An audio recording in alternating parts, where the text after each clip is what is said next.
Mais avant tout, l'alerte au colis suspect dans le quartier Sainte-Blandine à Rimouski a été levée en début d'après-midi et Gilles, le colis ne représentait finalement aucun danger.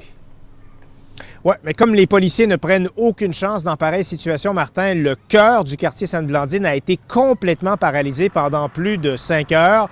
Tout a débuté vers 7h45 ce matin lorsqu'un citoyen a appelé les policiers pour les aviser de la présence d'une valise noire suspecte abandonnée dans la cour de la station-service Crevier sur la route des Pionniers. Rapidement, un périmètre de sécurité a été érigé, une quinzaine de résidences ont été évacuées et la circulation interdite dans le secteur. Les artificiers de la Sûreté du Québec ont été appelés sur place et après quelques minutes, Martin, ils ont confirmé que la valise ne présentait finalement aucun risque. Une enquête policière a tout de même été ouverte. Voici Claude Doiron de la Sûreté du Québec.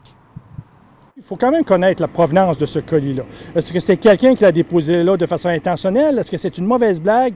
Bref, on veut savoir qu'est-ce qu'il y en a, donc il y a une enquête qui va se poursuivre quand même. Mais tout ça monopolise beaucoup de ressources, notamment les artificiers. Oui, absolument. Alors ici, il y a beaucoup de ressources qui ont été monopolisées ce matin. Donc, on parle de ressources policières, le service incendie, la Ville de Rimouski, le ministère des Transports. Bref, oui, beaucoup de gens qui ont été monopolisés ici, mais écoutez, il faut le faire. Il ne faut quand même pas prendre ce genre de choses-là à la légère quand même. Martin, au cours des prochaines heures, les résidents du secteur seront rencontrés. Les images des caméras de surveillance du commerce pourraient également en dire long donc sur la présence de cette valise. À nouveau, Claude Doiron. Est-ce que c'est quelqu'un qui a posé un geste intentionnel dans le but de faire peur? Est-ce que c'est un faux appel à la bombe? On ne parle pas de bombe de toute façon ici.